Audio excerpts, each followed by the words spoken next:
Hi, I'm Dr. Marty Rosen with my wife, Dr. Nancy Watson. And tonight we have the honor of interviewing a good friend of ours, Dr. Peter Kevorkian. I don't even know where to start with Peter. I know he's a Harvard graduate. He is the president of the ICPA. He is a mentor to hundreds and hundreds and thousands. He's a developer of the MACP. He has been a guest lecturer to numerous organizations. When Peter talks, people stop and listen. He is the most vitalistic chiropractor I have ever met. Enduring energy, moving through life at a pace that's matched pretty much by none. But anyhow, I'm going to let Peter talk a little bit about introducing himself. He is moving through new venues in his life, and we are so excited to be able to talk to him tonight. Yeah, welcome. Welcome, It's Peter. great to be here, guys. I'm honored. Anyway, I'm happy to share anytime my passion, my love for our great profession. So, You want to share a little bit, Peter, about your background, how you got into chiropractic? I'm going to start there. Would that be a good place? Yeah, let's start there. That's actually an interesting story. So I was a freshman in college, in undergraduate school. I was in engineering school, and it was Christmas time. It was actually right around this time of year, and I didn't feel very good. I had a cold, flu. I don't know what it was. I had a little bit of a fever, run down, congestion. And I did the smart thing that a student in college does. Didn't stay home. I went out to go drinking.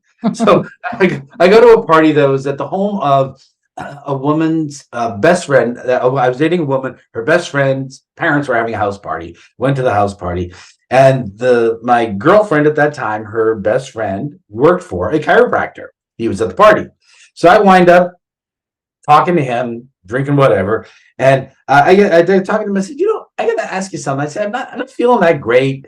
I said, but the weird thing is, I got this lump on my neck. Is there anything I should be worried about? I knew you're some kind of a doctor. I had no idea what a chiropractor was. and so he goes to me, he looks at the lump, feels my neck, and he says, well, what that is a swollen lymph node. I said, when the body gets an infection, it brings it to the lymph nodes. It makes the chemicals necessary to deal with the infection. It should go away in a day or so. If it doesn't, you should come by the office. I looked at him and said, come by the office? Well, what are you going to do? He said, we'll find out why your body isn't working at 100% and take care of it. Awesome. So that was it. Now, I will say, sidebar, my girlfriend at the time was seeing the chiropractor, and she would go regularly and get adjusted. And I said, why did you get adjusted? And she said, well, you keep your body working right. So there was the curious side of me, and I was, realized I was an engineer, so I'm into solving problems. It didn't go away. I was actually feeling worse. I said, I never liked taking drugs or anything, so you wind up going to the chiropractor. Starts adjusting me, does the worst job in patient education, but at the same time, I started experiencing what it was like having a nervous system free of interference. Yeah. I said, holy crap, this is amazing. And I was doing martial arts at the time. My performance in my martial arts classes was unbelievably better. So much so that classmates of mine were saying, what are you doing different? I said, you're faster, everything is better. And so I started to go and get adjusted regularly to let my spine and nervous system work better. And I was much as I loved engineering school, I didn't see myself working as an engineer. Sitting behind a drafting table and crunching numbers all day was not going to be fulfilling to me. So I was considering other careers. And one time I go to get adjusted. My chiropractor at that time was Dr. Tom Cordima, and he's old-time chiropractor. Yeah, sure is. Massachusetts old-time chiropractor. Oh yeah, I'd be face down on the table. He'd walk into the room, no eye contact, puts his hand on my body, goes, boom! When he moved them bones, and in between one of them, I turned around and said, Dr. Cordima. He says, yes, Peter. He says, do you know what you're doing? He says, no. Boom, boom. And I got off the table and said, you don't know what you're doing? He says, Peter, the truth is I really don't know. He says, I do know that when I adjust you, there's less pressure on your nervous system. Your body's working better. What I don't know is that you're going to let your body feel better, let your stomach digest your food better, let you sleep better at night, or improve your sex life. He said, that's your body's decision to do that. And he walked out of the room. Wow. And I sat with that and I said, that's the most honest answer I've ever gotten from a doctor. Yeah. He said, I don't know what the hell's going on in your body, but I know that I can help your spine. And that was, I will tell you, that conversation changed my life. Yeah, absolutely. It was that had me consider it as a career, and then I started going asking questions about it, and wound up going to Palmer. So that's what drove me to go to school. And I wanted, when I went to Palmer College in 1982, my goal was I wanted to learn everything that there was about chiropractic that happened since 1895. Obviously, that didn't happen. Sure. That started my journey, and I was always attached to our ideals, our philosophy. Tom always told me, he says, "You'll learn the philosophy." And so I went to the philosophy club, and I read a lot of the traditional green books, and so that's what spawned my journey to chiropractic. And since graduation, I've done. I mean, I need to tell you guys, but I've done lots of things. I've been president of organizations, chairman of the board of organizations. We started a philosophy group in Massachusetts. I taught for the ICPA, the International Chiropractic Pediatric Association, for over 20 years. I was chairman of the board at Sherman College for 8 years. So I've done a lot. You've done a lot of things. You've done amazing, a lot of things. Peter, we really appreciate what you've given to our profession by taking on these leadership roles. We also know that you run a very, very successful pediatric and family practice in Westwood and have for decades. So can you tell a little bit about, some of that part of your journey for those, aspiring to be chiropractors, a little bit about your practice and or even kind of what type of, maybe what advice you give people that want to be, you're like us, we're long haulers, we've been in practice a long time, but we still have the energy, we still have the vitality, we still have the excitement, which is really important. So can you give us, what keeps you excited? What keeps you motivated? What keeps the process going for you? So first, a snapshot of the practice. I had the joy of being in practice 40 years, most of that time with my wife, Dr. Patty Giuliano. And I don't like referring to it as a pediatric practice as much as I like referring to it as a family practice. About 30% of our practice is under the age of 15. I will say that most people who start under care are grown-ups. A mom or dad comes in, they get an understanding of the benefit of having a healthy spine, and subsequent to that, then say, we should get our kids checked and make it possible for the family to come in. And so it's a family practice. If I had to say what do I feel most proud of in my practice, on our 25th anniversary, we went through our database and wanted to see how many people had been under regular care in our practice for over 20 years. So how many people have been under care for 20 years? This is on 25th. At that point in time, we had 152 people, I think, that had been under regular care, people getting their spines checked, at least every couple of weeks. For over 20 years. That's amazing. Now over 200. So over 200 people in a week, but through my practice, who I've been putting my hands on it for over 20 years. They're family. Incredible. That's incredible. And so to answer your question, Marty, what would I tell the aspiring chiropractor? Take care of every single person that walks in your door as though they're your family. If you looked at every person who walked in as your own child, as your mom or dad, your sister or brother, your grandma or grandpa, you'll never make a wrong decision. And you're going to want to do the very best that you can clinically. So, if you care for people like family, you're honest with them, you give them recommendations like it's your family, you're never going to go wrong. Should you take an x-ray? Shouldn't you? What would you do if it was your grandma? That's a great way to look at it. Yeah. Should you see that person, 3 times a week, or should you see them every 2 weeks? You're not going to base on what they're going to afford to pay. You tell them your truth. You live in your truth because you want to care for them like family. And if you're saying that what you're doing is taking pressure off the spinal cord and the nervous system, you damn well better do it. This is family. You develop your skills and your competencies to know that you've done the job. So I believe the rules are really, really simple. Take care of people like family, tell people the truth, explain chiropractic. I think that's something chiropractors are afraid to do. I'll go to a group of chiropractors and say, if you couldn't be a chiropractor for some reason tomorrow, either something happened to your hands or whatever it was, you couldn't, you'd still get adjusted. Most chiropractors, if they couldn't adjust, would still get adjusted, would find a way for their kids to get adjusted. Even if they didn't have any money, they'd find a way to do it. I said, just let people understand what you understand. That they're going to want to do what you do, then do it. So I think it's it's that thing we always talk about. It's knowledge, responsibility, and commitment, and then integrity. It's being honest. I think, and that's the thing. I think, and it's a good point you make too, because a lot of chiropractors are afraid. You're right. If they lost their hands, they couldn't get adjusted, they would find a way to get adjusted. And on the same level that they're afraid to bring that integrity and that understanding of why they would be that way to their patients. Like, why are chiropractors like that? It's not just because we're crazy. We grew up in the same world. I grew up in the same world you did. My parents took me to pediatricians, doctors. They gave me, drugs when I got sick. So what was the shift? Where did that shift? And then when we got to that shift, were we willing to basically step out and bring other people along with that? Because it was a knowledge that we got. It was a new knowledge. It was a new understanding of how the body works. It was a new understanding of health. And new experience. A new experience. And Yeah. we know that the medical model doesn't work. I mean, it's very obvious that it doesn't work. It doesn't bring health, and it's great. It's a symptomatic model. It's an acute care model, and there's times when we need it. It's that old story. I get hit by a car and run over. You could adjust me on the way to the hospital, but please get me to the hospital. To the hospital. Sometimes we forget, chiropractors get very distracted, and there's distraction, insurance, there's insurance cover. They only cover 10 yeah. visits. There's a co-payment. What about, it's like, hell, insurance is a relationship between the patient and the insurance company, not with you. They have a relationship with us, and if people understand what we do, we're going to do it, and it's allowing people to see the value in it.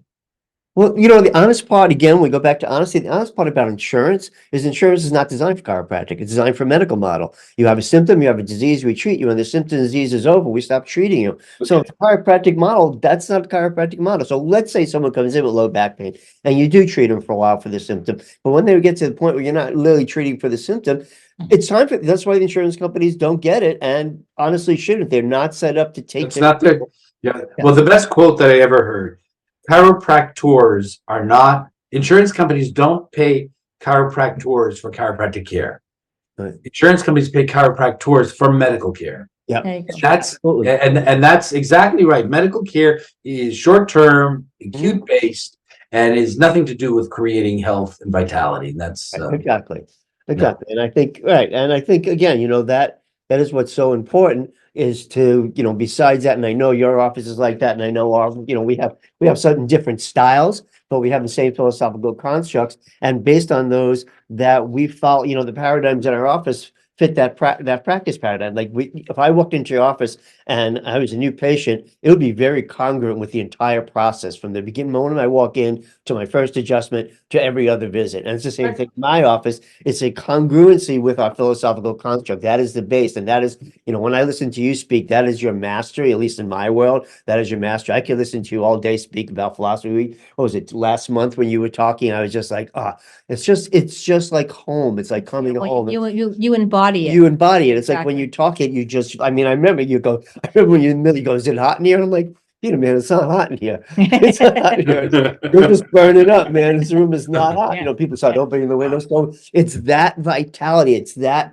passion. And we talk about, chiropractic, the triune philosophy, art, and science. We all have our different strengths. Your philosophical constructs. There's nobody I would rather listen to or I feel knows more about the actual intimate philosophy of chiropractic than you. And I've heard. Thank you. I'm honored, Marty. That's and because for me, it's you have an intellectual capacity to do it. It's not just keep it simple, stupid. It's being able to raise that bar. Anyhow, that's kind of what I think. So a little bit back to Peter, I know you've been in practice 40 years and have seen many, many things and done many, many things. Is there one memorable moment that sticks with you, that's kind of traveled with you, forever, however long, that keeps you motivated and inspired? Any particular story that you okay, so I'm gonna share two stories. I think the two things that occurred that one was transformative for me, that really shifted a paradigm. The other one was letting me know I'm doing a good job. The first one is early. It is rather early on in practice. A woman brings in her baby. Baby was 9 months old. During the first 9 months of life, the baby was hardly sleeping, crying all the time, barely eating, hardly peeing or pooping. Just couldn't comfort her. She took the child to numerous medical physicians. She had been on a number of different medications, and somebody said, "Oh, you should go take her to the chiropractor." So she comes to the chiropractor. I check her, and I explain to her back then, just like I would anybody else today. I said, I don't know if an adjustment is going to fix anything. What I do know, an adjustment is going to let her body work better. And if that body can work better, we should see some changes. And she said, do your thing. I adjusted Chelsea, and just an Atlas adjustment. And from the time that I adjusted the Atlas and handed the baby back to the mother, she pukes and poops. Both that just clean right out. And I said, oh, that's a good change. And falls asleep in her mother's shoulders. Nice. 2 days later, she comes back with Chelsea and she says, thank you for giving me my baby back. No. I mean, it was a moving experience. And I said, oh my God, this stuff's amazing. Fast forward about 8-9 years. So Chelsea obviously stayed under care. The parents came under care. Her 2 siblings came in under care. They still get adjusted today, right? And so this is a long time patient in practice.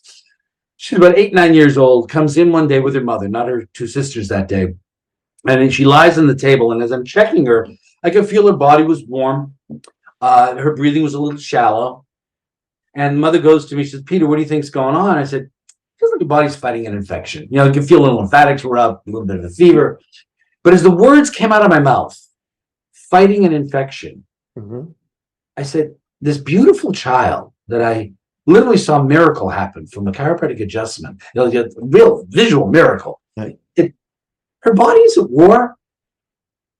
And I really paused to say, the word of saying fighting an infection implies that the body is at combat with the environment. And I really sat with it for actually quite a while. And I said, where did the idea that the immune system was one of aggression come from? And I said, you know, one day there was a scientist looking down a microscope and saw a macrophage engulf a bacterium and said, aha, the macrophage is engulfing the bacterium and killing it. But the scientist's viewpoint of the world was one of aggression. He lived in this patriarchal world of overtaking things. And so he viewed that what was going on is the macrophage is aggressively destroying the bacterium. And hence we have the immune system looking at it as this combative thing. I think that the macrophage was giving the bacterium a hug and coming at it not out of a place of aggression, but of a place of honoring that, hey, man, you're a beautiful form of life. I said, we're having a celebration here. I'm going to give you a choice. Come join our party. Break down. Become one of us. Become part of this amazing life form. If it doesn't work for you, man, no problem. Here's some histamine so you get out of the body. And so it doesn't come out of a place of aggression, but it comes out of a place of seeking symbiosis. Now, as trite as that sounds, I believe that every pathology, everything we call disorder, every form of disease is the intelligence of the body striving to adapt to this world that it's living in. So as much as we don't like diabetes or cancer or angina or headaches or any of those things, all of those things are manifest with an attempt of the physiology to try to adapt to the world, rather than viewing it, oh, this is a disease that needs to be fixed. Right. This needs to be killed. This needs to be destroyed.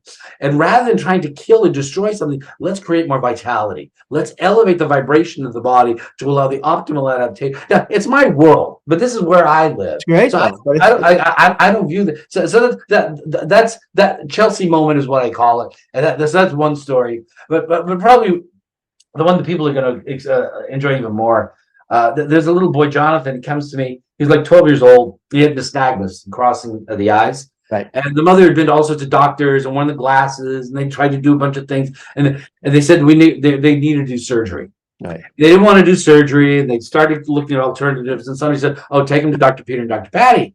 So we took a look at the child, and just like I told Chelsea. You froze, Peter. Attention on it. Let's see what the body can do. Okay. 2-3 months into care, he goes back to the medical doctor. Doctor examines him again. He says, Mrs. I forget her name. He says, Jonathan's totally normal. We're not going to need to do any kind of surgery. That's awesome. And so, she comes into the office all excited, tears in her eyes. And I said, isn't it amazing what the body's capable of doing? I said, it's a miracle. And she looks at me and said, Dr. Peter, what's happening with Jonathan isn't a miracle. And I said, it's not. She points at her other 2 kids who started getting adjusted. I said, the real miracle are the problems that these 2 are never going to have because they get in chiropractic care. Nice. Yes. I said, I paused and I said, okay, this is somebody who got it. Uh-huh. Yeah. Nice. Got it. It's like, yes. That we love the miracles. Seeing your eyes go become straight, diseases go away, tumors fall off. But the real miracle are the problems and disorders and diseases that never occur. You never know. Right. We don't know the We have no silent idea. miracles. Exactly. The We have stuff no that the body idea. just does because that's what the body does. It's a miracle of life. Mhm. Awesome. It's, it's a different construct, and that's what is really difficult. And I think a lot of chiropractors don't get that construct either. Like Yep. we, and maybe not to give, but sometimes we need those quote miracles. Absolutely. You see it all the time, expect miracles, things like that. It's like, you're right. The miracles are day-to-day life. The miracles that we're still alive, that our bodies, as Reggie said, taking peanut butter and making it eye tissue, making it Right. kidney tissue, whatever it is. That is actually the miracle. When the body heals, It's made to heal. What it does. Stopped adapting, it dies. So you're right. It's a very difficult concept. And I think the other piece around that, which I think is really important, is when you talk about the way you talk about it and the way your patient gets it, it actually raises the expectation, but at the same time lowers it, that they separate the disease process or whatever it is from 100%. chiropractic really is. And that's really what's important. It's like, because most people lose their patients because the patient didn't get their expectation met. And usually the expectation the patient has is some symptom or disease either goes away or they never feel pain again, which is an erroneous expectation life. So getting them philosophically congruent and then having, like you said earlier, the technical skills to actually, excuse me, create what you promise, Right. you'll keep patients forever. Right. 100%. Yeah. I have nothing else. Yeah, I mean, nothing else? nothing else. Peter, we really appreciate all your stories. No problem. We appreciate the life that you have brought. We appreciate you being part of our profession. We Right. appreciate all the leadership roles that you've taken on and made the lives of so many people better. And just have risen the bar for our profession in ways that we are eternally grateful to you, Peter. And that's our truth. So we're hoping to share this with some of our young students with the intention that they too will be inspired to Well, to see the energy, to to see the see- excitement that's Right. still there. Like you said, it's 40 years. You've been honored for 40 years to be able to serve. And I know, just like you and I, we don't have to be doing this anymore. We could come back like we did in COVID and smoke cigars and hang out on the deck and drink vodka, but. But I gotta say, I have to throw this out there, and I know the people who are watching this are already that they think you're superstars anyway. But I gotta say, Marty, I've been around chiropractic and seen some great people, but what you guys are doing to elevate the bar of technical excellence, I'll tell you, I'm 40 years in practice, but sitting in your seminar with just a level of commitment and passion and understanding, it's like. I'm a good adjuster. I'm an excellent adjuster. I've been able to help lots of people, but man, I walk out of your seminar and I walk in my practice the next day and I'm like 6 inches off the ground.